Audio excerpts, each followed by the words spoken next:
ఓం నమ శివాయ. సంపూర్ణ శ్రీశివ మహాపురాణం నుంచి మనం సృష్టి ఎలా ఆరంభమైందో చూద్దాము. ఎప్పుడైతే లింగ రూపంలో శివుడు ఆవిర్భవించారో ఆ బ్రహ్మ విష్ణువుల మదాన్ని అణిచి శివారాధనాదులు బోధించి ఆ తర్వాత పరమేశ్వరుడు అక్కడి నుంచి అంతర్ధానమైపోయారట. ఆ తర్వాత బ్రహ్మ సృష్టి మొదలుపెట్టారట. అయితే శివేచ్ఛానుసారంగా విష్ణువు కూడా ఆయనకి సహకరించడం మొదలుపెట్టారంట. సృష్టికి అవసరమైన జ్ఞానం కూడా ఆయన బ్రహ్మకి కలిగించి ఆ తర్వాత ఈ బ్రహ్మాండానికి పొలిమేరట వైకుంఠం, అక్కడికి వెళ్ళి ఆయన నివసిస్తూ ఉన్నారట. అయితే బ్రహ్మ సృష్టిని ఆరంభించారు. జలంలో అంజలించాడంట. అయితే వెంటనే 24 తత్వాలతో కూడిన ఒక అండం అందులో ఆవిర్భవించిందంట. అదే విరాట్ రూపం అంటారు. ఆ అండాన్ని ఏం చేయాలో ఆయనకు అర్థం కాలేదట. మళ్ళీ ఆయన విష్ణువుని స్మరించారు. అప్పుడు మళ్ళా విష్ణువు సాక్షాత్కరించి జడంలో ఉన్న అండంలో సృష్టి ఎలా చేయాలో అర్థం కావడం లేదు అంటూ బ్రహ్మదేవుడు వాపోతుంటే అప్పుడు ఆ బ్రహ్మదేవుడిని విష్ణువు ఓదార్చి ఆయన అనంత రూపయుతుడే ఆ అండంలో ప్రవేశించారంట. అంటే 1000 తలలు, 1000 చేతులు, 1000 పాదాలు గల మహా అద్భుతమైన రూపంతో అండ ప్రవేశం చేయగానే అప్పుడు అది చైతన్యవంతం అయ్యిందంట. అప్పుడు మళ్ళీ సృష్టి చేయడానికి బ్రహ్మ కూర్చున్నారంట. ఈసారి అవిద్యాది తామస వస్తుజాలమంతా ఆవిర్భవించిందంట. బ్రహ్మగారు బెంగపడిపోతున్నారు. ఆయన ఏదేదో సృష్టిస్తున్నారు కానీ ఆయనకి ఏమాత్రం సంతోషం కలగడం లేదు. మళ్ళా మనసు కుదుటిపరుచుకొని ఇంకా ఇంకా సృష్టిస్తూ ఉన్నారు. తరులు గిర్లు ఇలాంటి స్థావరాత్మకను సృష్టి జరిగిందంట. ఆయన చాలా బాధపడుతున్నారంట. నేనేం సృష్టిస్తున్నాను, సృష్టి నేను అనుకున్నలాగా ఏమి రావడం లేదు అనుకుంటే ఇంకా పట్టుదల వదలకుండా ఆయన అలా చేసుకుంటూ వెళ్తే ఈసారి పక్షాదులు ప్రభవించాయంట.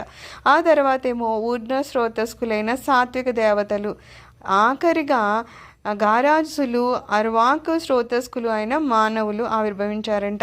ఎప్పుడైతే మానవుడు పుట్టాడో అప్పుడు బ్రహ్మగారికి మహదానందం కలిగిందంట.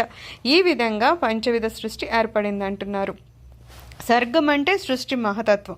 అయితే సూక్ష్మ పంచభూతాలు, పంచీకృత పంచభూతాలు అని నిర్మాణం 3 రకాలు. ఇదంతా ప్రాకృత సృష్టిగా పరిగణించబడుతోంది అంటున్నారు. పైన చెప్పిన 5 రకాలు, ఇప్పుడు చెప్పిన 3 రకాలని కలిపి మొత్తం ఈ 8 రకాలు కూడా ప్రాకృత సృష్టి అని తెలుసుకోవాలట. 9వ సృష్టి కౌమారము. ఈ సర్గములోనే సనక సనందనాదులు ఆవిర్భవించారంట. వాళ్ళని కూడా సృష్టి చేయమని ప్రేరేపించాడు బ్రహ్మ. కానీ వాళ్ళు మాత్రం పరమ విరాగులైపోయి శివధ్యాన తత్పరులే సృష్టికి విముఖతను చూపించారు. తన పిల్లలే తన మాట కాదన్నారని బ్రహ్మగారు చాలా తల్లడిల్లిపోయారంట. ఎంతగానో దుఃఖించారట. తర్వాత విష్ణు సలహా మీద శివార్చనని ప్రారంభించారట. ఇప్పుడు మనము రుద్రుని ఆవిర్భావం చూద్దాము. అలా చేయగా బ్రహ్మగారి కనుబొమ్మల మధ్యట అవిముక్తమ అనే పేరు గల నాసికామూలం నుండి మహేశ్వరుడు తన సంపూర్ణ అంశతో అర్ధనారీశ్వరుడుగా ఆవిర్భవించారంట. ఆయన పేరే రుద్రుడట. ఆయన పుడుతూనే అనేకమైన రుద్రగణాలను కూడా ఆయనతో పాటు ఆవిర్భవింపచేశారట. ఇదే రుద్రావతరణ ఘట్టము. ఈ ఘట్టాన్ని వింటేనంట అది సర్వపాపహారము అని అంటున్నారు. అలా ఆవిర్భవించిన రుద్రుడు పూజించి జన్మ మృత్యు జరా విష్టులైన ప్రాణులను సృష్టించవలసిందిగా ప్రార్థించాడు బ్రహ్మ. అప్పుడు రుద్రుడు అందుకు అంగీకరించలేదు. విధాత పుట్టడం, చావడం, ముసలితనం, రోగాలు, రోస్టులు, కర్మబంధాలు, దుఃఖము ఇలాంటి వికారయుతమైన సృష్టిని నేను చేయను. సంసారం అనే లంపటంలో పడిపోయి దుఃఖితులైన వారిని ఉద్ధరించడమే నాకు ప్రీతికరమైంది. కాబట్టి నువ్వు కోరుకుంటున్న వాళ్ళని నువ్వే సృష్టించుకొని ఆజ్ఞాపించాడట. మాయాబంధాలు ముంచివేయకుండా ఉండేలా బ్రహ్మకు వరం ఇచ్చారట. ఇలా వరం ఇచ్చారు, అలా మాయమైపోయాడంట రుద్రుడు.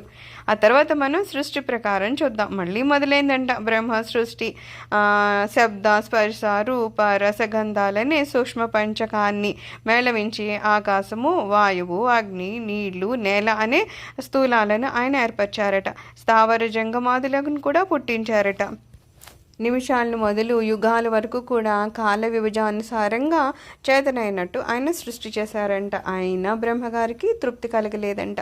అప్పుడు బ్రహ్మ తన కళ్ళ నుంచి మారీచిని, హృదయం నుంచి భృగు ఋషిని, శిరస్సు నుండి అంగీరసుణ్ణి, వ్యానవాయువు ద్వారా పులహుడిని, ఉదానం ద్వారా పులస్త్యుణ్ణి, సమానం నుంచి శివుణ్ణి, నీడలోంచి కర్దముణ్ణి, సంకల్పంలోంచి ధర్మదేవుణ్ణి కన్నారట. వీరిలో ధర్ముడు మానవ రూపం ధరించి సాధకులను ఆశ్రయించారట.